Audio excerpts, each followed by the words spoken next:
स्वागत है आप सभी का आपके अपने channel all is one exam में। हम बीएड फर्स्ट ईयर के अधिगम एवं शिक्षण विषय के क्वेश्चंस को कर रहे हैं। अगर आपने इससे पहले की क्लासेस को नहीं देखा है तो प्लेलिस्ट में जाकर देख सकते हैं। और हाँ, इस यूनिट से रिलेटेड जो नोट्स हैं आपको आपके टेलीग्राम पर प्रोवाइड करा दिए गए हैं, उन्हें आप ज़रूर से पढ़ लीजिएगा, आपको बहुत हेल्प होगी। ओके, तो आइए क्वेश्चंस को स्टार्ट करते हैं। आज का आपका पहला क्वेश्चन है, क्षेत्र अधिगम का सिद्धांत किसके द्वारा दिया गया है। आपसे पूछा गया है कि फील्ड थ्योरी किसने दी है। ऑप्शन ए है स्किनर ने, बी है कुर्टलेविन ने, सी है कोहलर ने, डी है हल ने। तो इसमें आपका आंसर रहेगा ऑप्शन बी। फील्ड थ्योरी आपकी कुर्टलेविन के द्वारा दी गई है। स्किनर के द्वारा क्रिया प्रसूत का सिद्धांत दिया गया है, कोहलर के द्वारा सूझ का सिद्धांत और सीएल हल के द्वारा अभिप्रेरणा का सिद्धांत। ओके, आइए नेक्स्ट क्वेश्चन है, चिन्ह अधिगम सिद्धांत किसने दिया है। तो इसमें आपका आंसर रहेगा ऑप्शन ए, गुथरी ने। ओके, नेक्स्ट क्वेश्चन है, कोहलर ने अपने सूझ के सिद्धांत का प्रयोग किस पर किया है। ऑप्शन ए है मनुष्य पर, बी है वनमानस पर, सी है बिल्ली पर, डी है बंदर पर।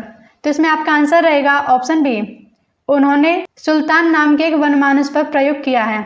ठीक है, नेक्स्ट क्वेश्चन है, कोहलर के प्रयोज्य वनमानस का क्या नाम था। तो इसमें आपका आंसर रहेगा ऑप्शन ए, सुल्तान।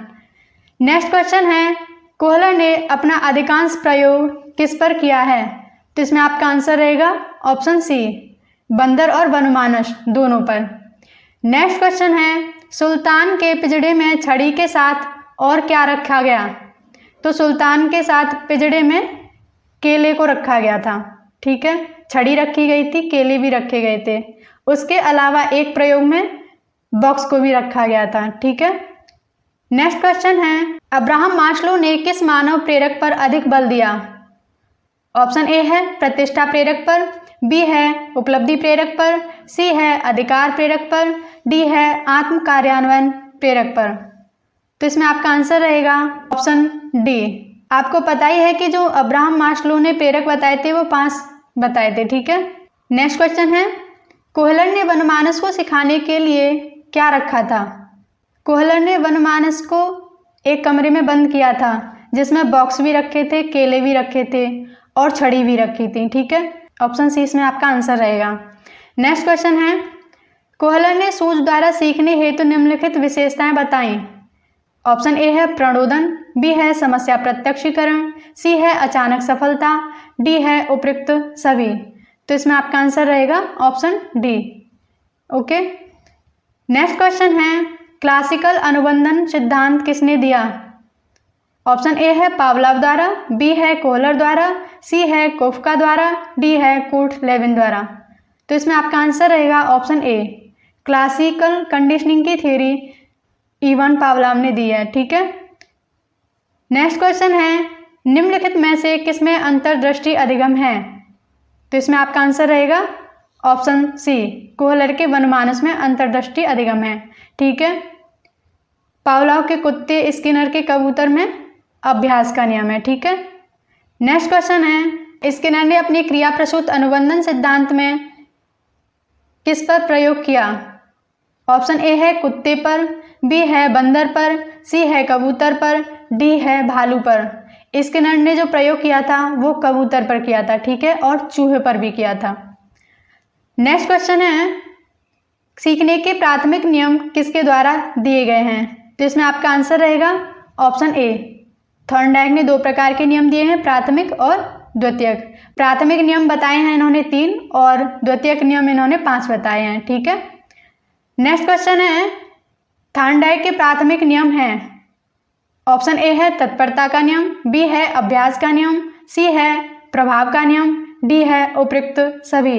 तो इसमें आपका आंसर रहेगा ऑप्शन डी। ये तीनों आपके प्राथमिक नियम हैं। ठीक है, जो थॉर्नडाइक के द्वारा दिए गए हैं। नेक्स्ट क्वेश्चन है, उच्च उपलब्धि प्रेरक वाले छात्र होते हैं। ऑप्शन ए है कठिन कार्यों को अधिक पसंद करते हैं, बी है आश्रित होते हैं, सी है स्वतंत्र बचपन व्यतीत करने वाले होते हैं, डी है उपयुक्त सभी। तो इसमें आपका आंसर रहेगा ऑप्शन ए, जिनका IQ लेवल हाई होता है वो कठिन कार्यों को करना पसंद करते हैं। ठीक है, नेक्स्ट क्वेश्चन है थॉर्नडाइक के प्राथमिक नियम में पहला नियम कौन सा है? तो इसमें आपका आंसर रहेगा ऑप्शन बी, तत्परता का नियम। इसमें इन्होंने बताया है कि जब बच्चा सीखने के लिए तत्पर होगा तो वो शीघ्रता से और सुगम तरीके से सीख सकता है। ठीक है। नेक्स्ट क्वेश्चन है थॉर्नडाइक के सीखने के प्राथमिक नियम के अंतर्गत तीसरा नियम कौन सा है? तो इसमें आपका आंसर रहेगा ऑप्शन ए, प्रभाव का नियम। और दूसरा नियम है आपका अभ्यास का नियम। प्रभाव के नियम में इन्होंने बताया है कि जो क्रिया बच्चा करता है अगर उसका परिणाम संतोषप्रद है तो वो उसे फिर से करेगा। ठीक है। नेक्स्ट क्वेश्चन है व्यवहार की अवधारणा सबसे पहले किसने दी? ऑप्शन ए है स्किनर ने, बी है पावलोव ने, सी है गुथरी ने, डी है वॉटसन ने। तो इसमें आपका आंसर रहेगा ऑप्शन डी, जे.बी. वॉटसन ने व्यवहारवाद की अवधारणा सबसे पहले दी थी। वैसे पावलोव और स्किनर भी व्यवहारवादी मनोवैज्ञानिक हैं। ठीक है। नेक्स्ट क्वेश्चन है थॉर्नडाइक ने प्रभाव नियम को प्रतिपादित कब किया था? ऑप्शन ए है 1911 में, बी है 1912 में, सी है 1913 में, डी है 1909 में। तो इसमें आपका आंसर रहेगा ऑप्शन ए। नेक्स्ट क्वेश्चन में पूछा गया है आपसे कि जहां शिक्षण होता है वहां क्या आवश्यक है? ऑप्शन ए है अधिगम, बी है शिक्षण प्रतिमान, सी है ए और बी दोनों, डी है इनमें से कोई नहीं। तो जहां शिक्षण होता है वहां अधिगम आवश्यक होता है। आंसर रहेगा ऑप्शन ए। नेक्स्ट क्वेश्चन है पावलोव की लार ग्रंथियों से संबंधित प्रयोग में घंटी उद्दीपक है। आपसे पूछा गया है कि जो घंटी है वो किस तरह का उद्दीपक है? तो इसमें आपका आंसर रहेगा ऑप्शन बी, ये अस्वाभाविक उद्दीपक है। ठीक है। नेक्स्ट क्वेश्चन है अधिगम सिद्धांतों पर अग्रणी कार्य हेतु किसे नोबेल पुरस्कार दिया गया था? ऑप्शन ए है स्किनर को, बी है इवान पावलोव को, सी है जे.एस. ब्रूनर को, डी है R.M. गायने को। तो इसमें आपका आंसर रहेगा ऑप्शन बी, इवान पावलोव को नोबेल पुरस्कार दिया गया था। ओके, याद रखना है। नेक्स्ट क्वेश्चन है थॉर्नडाइक का सिद्धांत किस नाम से जाना जाता है? तो इसमें आपका आंसर रहेगा ऑप्शन बी, बंद सिद्धांत, यानी बॉन्ड थ्योरी के नाम से भी इस सिद्धांत को जानते हैं। ठीक है। नेक्स्ट क्वेश्चन है मुझे एक बालक दो, मैं आप जैसा चाहें वैसा बना दूंगा, ऐसा किसने कहा है? तो इसमें आपका आंसर रहेगा वॉटसन। जे.बी. वॉटसन ने कहा है कि आप मुझे स्वस्थ बच्चे दे दें, मैं वातावरण से उन्हें जैसा चाहूँ बना सकता हूँ। इन्होंने हेरिडिटी को एकदम से नेग्लेक्ट किया है और एनवायरनमेंट को इन्होंने महत्वपूर्ण माना है। ठीक है। नेक्स्ट क्वेश्चन है प्रेरणा के लिए आवश्यक तत्व हैं। तो इसमें आपका आंसर रहेगा ऑप्शन डी, प्रेरणा के लिए आवश्यकता, प्रणोदन और लक्ष्य, ये सभी आवश्यक हैं। जब आवश्यकता होती है तो व्यक्ति ड्राइव करता है और अपने लक्ष्य की ओर जाता है। नेक्स्ट क्वेश्चन है पुरस्कृत होने पर जिस व्यवहार प्रतिमान की बारंबारता बढ़ जाती है क्या कहलाता है? क्लासिकल कंडीशनिंग, ऑप्शन बी है अनुकूलन, सी है सामान्यीकरण, डी है सक्रिय अनुकूलन। तो इसमें आपका आंसर रहेगा ऑप्शन डी, सक्रिय अनुकूलन। ठीक है। ये जो सिद्धांत दिया है ये दिया है आपका स्किनर ने। नेक्स्ट क्वेश्चन है व्यक्ति के अंदर होने वाला शक्ति परिवर्तन ही प्रेरणा है जो प्रभावात्मक आंदोलन और पूर्वानुमान लक्ष्य अनुक्रियाओं द्वारा वर्णित होता है। आपसे पूछा गया है कि डेफिनेशन किसकी है? मैकडोनाल्ड की, जे.पी. गिलफोर्ड की, एटकिंसन की, जेम्स ड्रेवर की। तो आपका आंसर रहेगा ऑप्शन ए। नेक्स्ट क्वेश्चन है प्रेरणा के मुख्यतः कितने अंग हैं? तो इसमें आपका आंसर रहेगा ऑप्शन ए, 3 अंग हैं। हमने अभी देखा आवश्यकता, ड्राइव और लक्ष्य। ओके। नेक्स्ट क्वेश्चन है प्रेरणा कितने प्रकार की होती है? तो इसमें आपका आंसर रहेगा ऑप्शन ए, 2 प्रकार की, बाह्य प्रेरणा और आंतरिक प्रेरणा।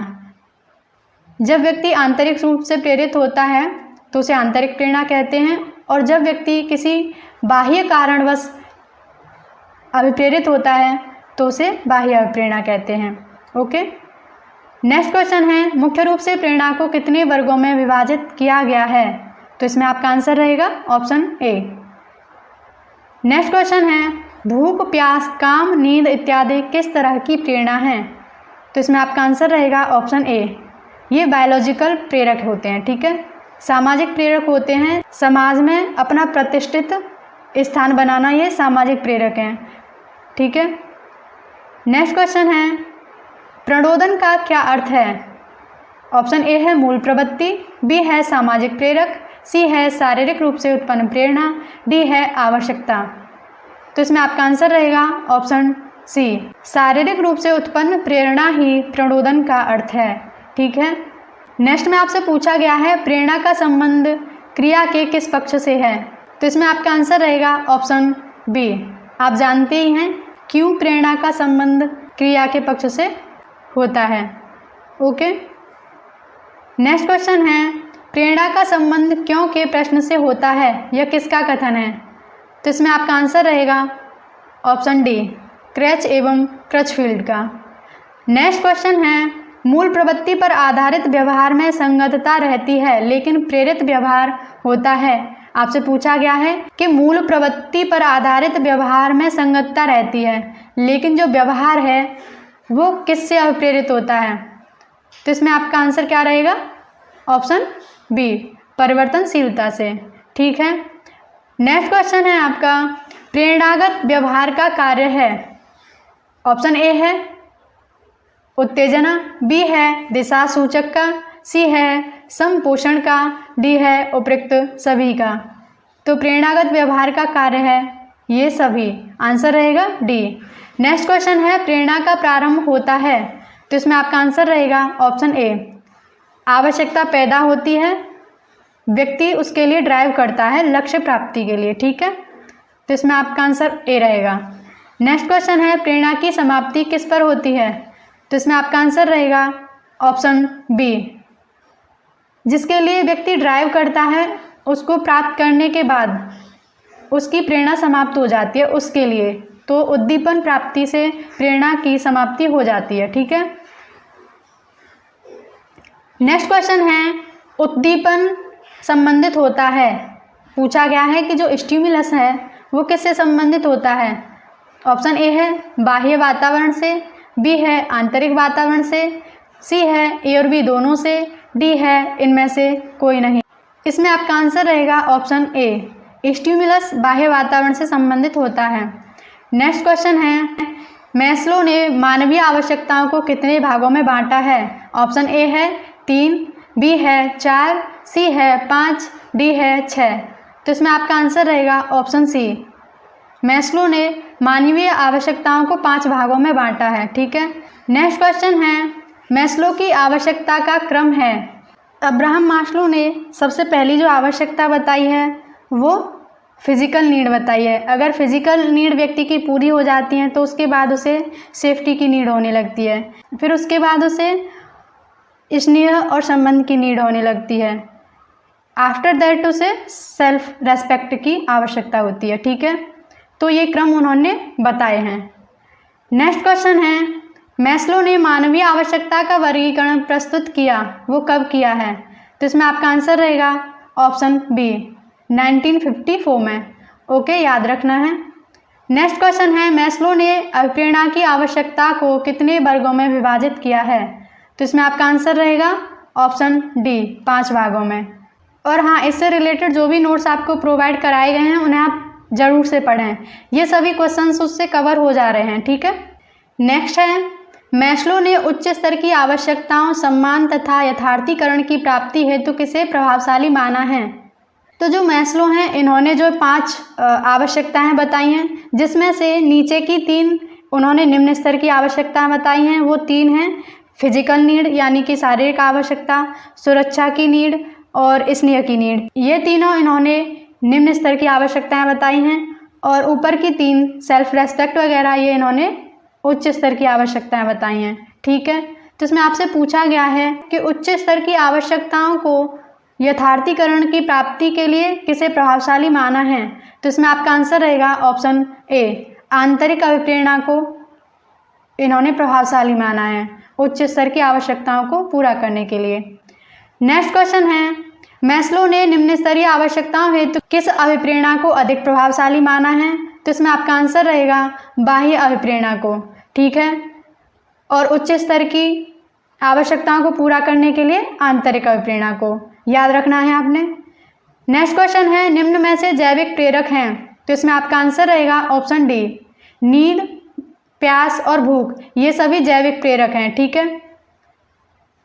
नेक्स्ट क्वेश्चन है, थॉर्नडाइक ने योगदान दिया, तो इसमें आपका आंसर रहेगा ऑप्शन सी, शिक्षा मनोविज्ञान के क्षेत्र में थॉर्नडाइक ने बहुत योगदान दिया है, इसीलिए इन्हें शिक्षा मनोविज्ञान के पिता के रूप में भी जानते हैं। ठीक है।